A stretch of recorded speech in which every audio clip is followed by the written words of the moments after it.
आणि राज्याच्या राजकारणात काही दिवसांपूर्वी एक सर्वात मोठी घडामोड ही चंद्रपूर महानगरपालिकेमध्ये पाहायला मिळाली। कारण चंद्रपूर महानगरपालिकेत सत्ता स्थापनेसाठी ठाकरेंची शिवसेना आणि भाजप एकत्र आलेली। चंद्रपुरात भाजपच्या मदतीने सत्तेचा सोपान गाठणाऱ्या उद्धव ठाकरेंच्या नगरसेवकांनी आज थेट मातोश्री गाठली। चंद्रपुरात भाजपसोबत गेल्यानं ठाकरेंवरती टीका होतीये, त्यामुळे भाजपसोबत जाणाऱ्या नगरसेवकांवरती कारवाई होणारच असं सातत्यानं ठाकरेंचे बडे नेते सांगत होते। मात्र आता त्याच नगरसेवकांनी चक्क मातोश्रीवरती माथा टेकवत उद्धव ठाकरेंचा आशीर्वाद घेतल्याचं सांगितलंय। सूत्रांच्या माहितीनुसार साधारणतः 30 मिनिटं या सगळ्यांमध्ये चर्चा झाली आणि या चर्चेदरम्यान नगरसेवकांनी ठाकरेंसमोर आपली कैफियत मांडली। यावेळी नगरसेवकांनी प्रतिभा धानोरकरांबद्दल नाराजी व्यक्त केली।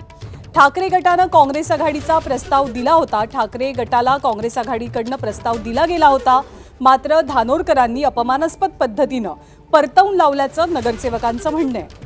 महापौर पदाच्या निवडीच्या दिवशी ठाकरे गटानं सव्वा वर्षाचा प्रस्ताव सादर केला होता, मात्र प्रतिभा धानोरकर ज्या काँग्रेसच्या खासदार आहेत त्यांनी शेवटपर्यंत निर्णय दिलाच नाही।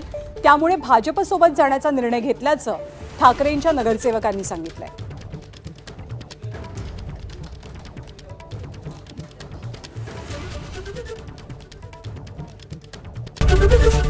एबीपी माझा, उघडा डोळे बघा नीट।